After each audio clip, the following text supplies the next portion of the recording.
Hello and welcome to the Eye, your English news bulletin. I'm Esther. These are the headlines. The Supreme Court on Thursday directed all political parties to upload on their website details of pending criminal cases against candidates contesting polls, noting that there has been an alarming increase in criminalization of politics.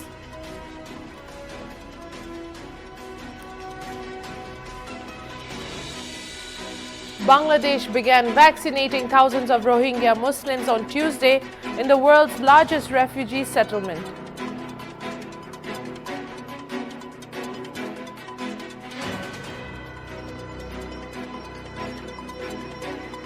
Manipur's Chief Minister N. Biren Singh inaugurated a 20 KL liquid medical oxygen plant installed at Korambat and a PSA oxygen plant at the Jawaharlal Nehru Institute of Medical Sciences, Imphal, boosting healthcare infrastructure in the state.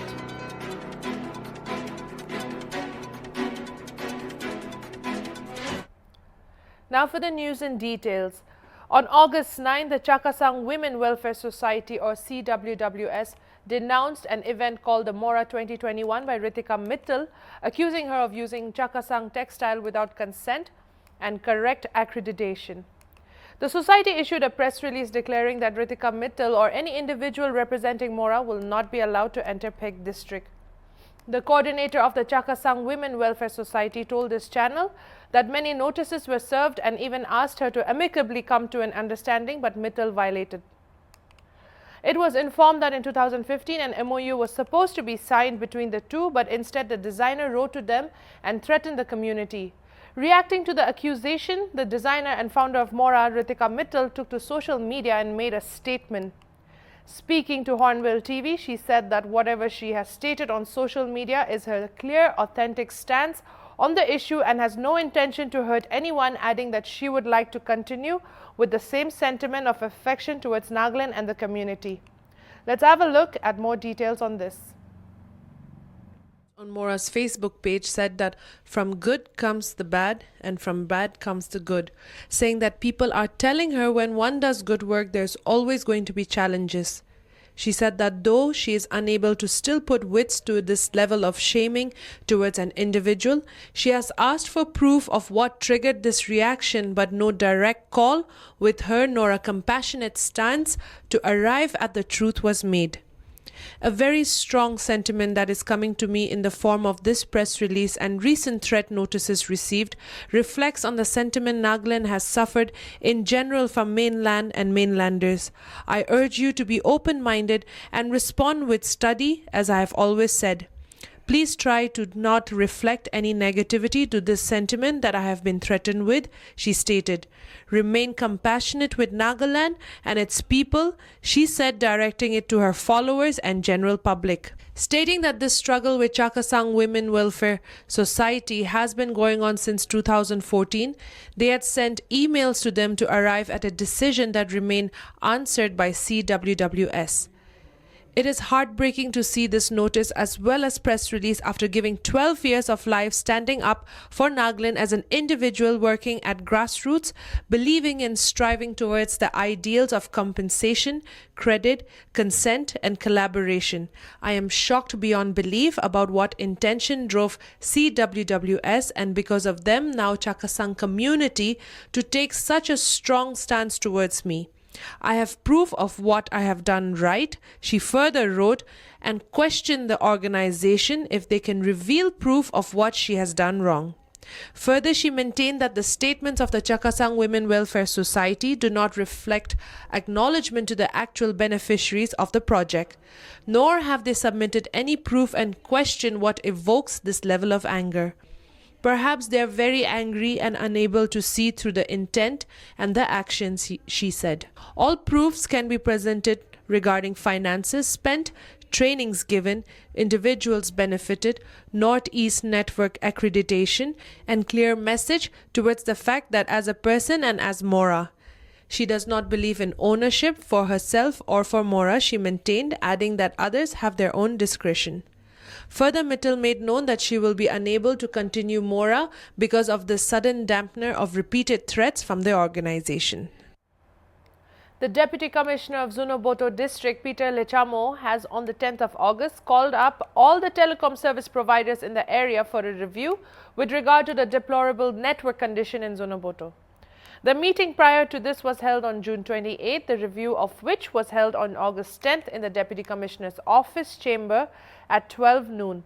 All the network providers spoke about their problems. It was learned that network cables were intentionally cut and that there were no district in charge. Leaders of various community and business groups spoke during the meeting, highlighting the problems being faced by students, business persons and consumers in general. A review will be conducted on the 27th of August, updates informed. In the last years also we had several meetings with these service providers.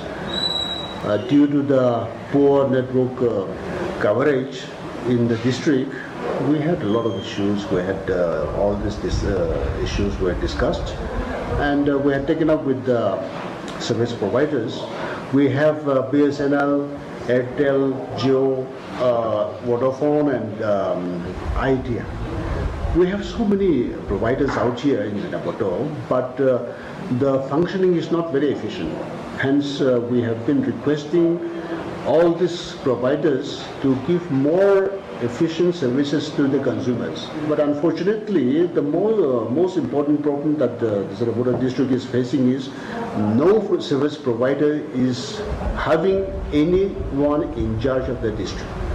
Every service provider is being looked after from other districts.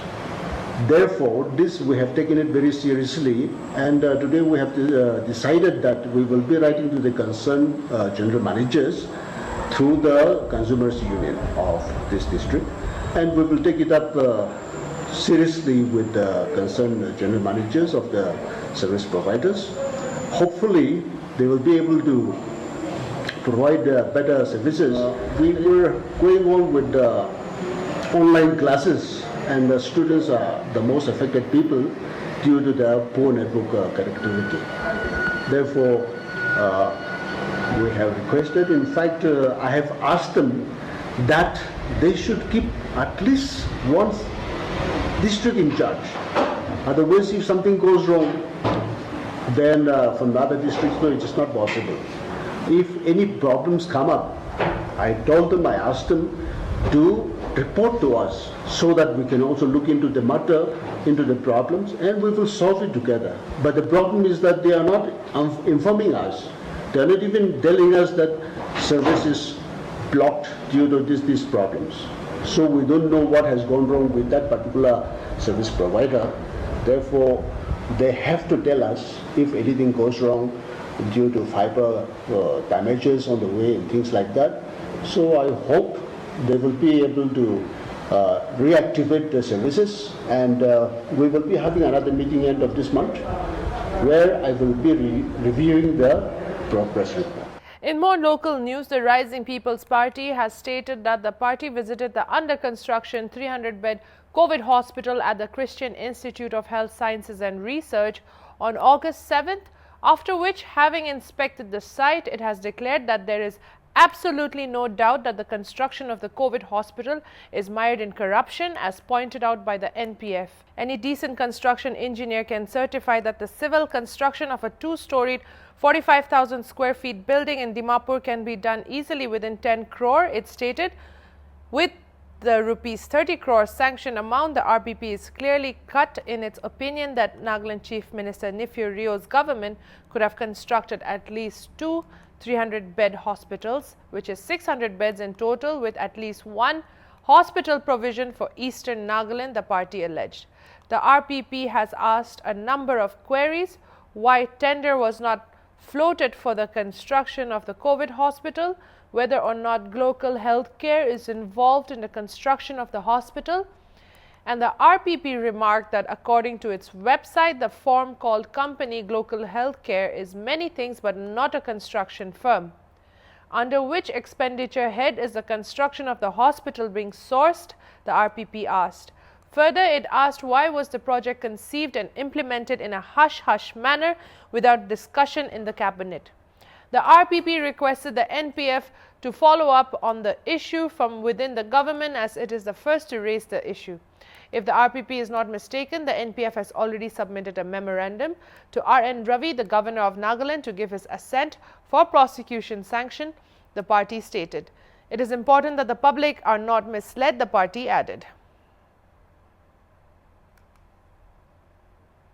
In a major step towards developing healthcare infrastructure and to ensure adequate supply of medical oxygen throughout Manipur, the state's Chief Minister N. Biren Singh inaugurated a 20 KL liquid medical oxygen plant installed at a veterinary complex, Porompat, and a PSA oxygen plant at the Jawaharlal Nehru Institute of Medical Sciences, Imphal.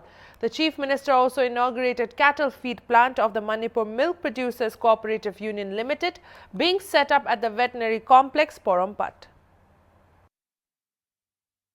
A solemn function was organized by the Directorate of Health Services in connection with the inauguration of the oxygen plant at the veterinary complex, Porompat. Addressing the gathering, Biren Singh informed that the LMO plant that was inaugurated today was the first state-owned and largest among such plants in the northeast region. He appreciated the officials of Health Department, District Administration of Imphal East, and other stakeholders for their efforts in the successful installation of the plant. Later, the Chief Minister inspected a site at Sangaitel, where the state government is planning to construct a Manipur Olympian Park in honor of all the Olympians of the state. He expressed a desire to install the symbol of the Olympics, consisting of the 5 interlaced rings of equal dimensions that represent the 5 continents at the site. A shed will also be constructed at the site where statues of the 19 Olympians of the state will be installed, he added. The Supreme Court on Thursday directed all political parties to upload on their website details of pending criminal cases against candidates contesting polls, noting that there has been an alarming increase in criminalization of politics.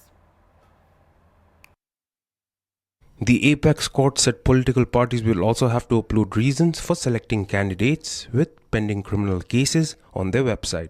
A bench headed by Justice Roenton Fali Nariman said the reasons for selecting candidates with pending criminal cases should be justifiable with reference to qualification and merit and not merely on winnability.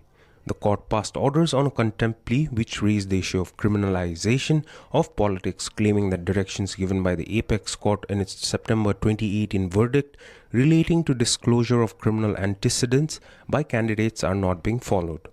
It also directed that political parties will publish these details on social media platforms like Facebook and Twitter, and in one local vernacular and one national newspaper. The top court said political parties will have to submit a compliance report in this regard to the Election Commission within 72 hours of selecting candidates having pending criminal cases against them. It directed that the EC shall bring it to the notice of the Apex Court in case of failure of political parties to comply with its directions. Prime Minister Narendra Modi will today launch Ujjwala Scheme 2.0 via video conferencing. On the occasion, beneficiaries from Uttar Pradesh, Mahoba will receive liquefied petroleum gas cylinder connections. Union Petroleum Minister Hardeep Singh Puri and UP Chief Minister Yogi Adityanath also attended the event. The Pradhan Mantri Ujjwala Yojana was launched on May 1, 2016 by Prime Minister Modi from UP's Balia. The scheme, introduced by the Union Petroleum Ministry, aims to make available cooking fuel such as LPG to rural households. Under Ujjwala 1.0, the target was to provide LPG connections to 50 million women from the below poverty line households by March 2020. However, in August 2018, women from 7 other categories were brought under the purview of the scheme: SC/ST, those under the Pradhan Mantri Awas Yojana, beneficiaries of the Antyodaya Anna Yojana, forest dwellers, most backward classes, tea gardens and islands. Under Ujjwala 2.0, an additional 10 million LPG connections will be provided to the beneficiaries.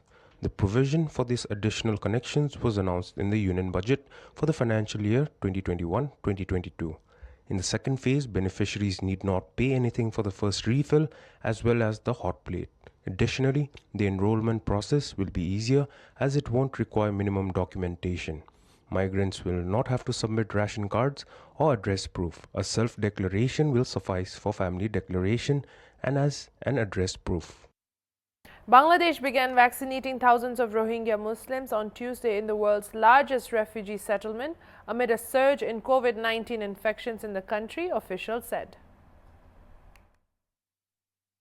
Aid workers have long warned of a potential humanitarian disaster if there is a significant outbreak in the refugee camps in Cox's Bazar, the border district where over 1 million Rohingya who fled a brutal military crackdown in neighboring Myanmar have found sanctuary.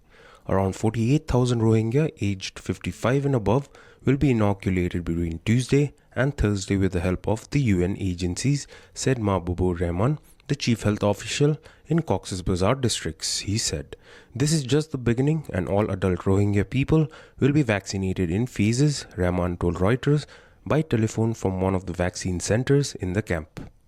There has been a recent uptick in infections in the camps with around 20,000 cases and 200 deaths recorded amongst refugees since the pandemic erupted the previous year.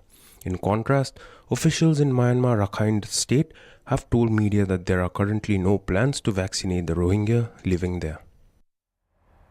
6 people, including Supreme Court lawyer and BJP leader Ashwini Upadhyay, were arrested by the Delhi police on Tuesday in connection with the alleged inflammatory sloganeering near Jantar Mantar.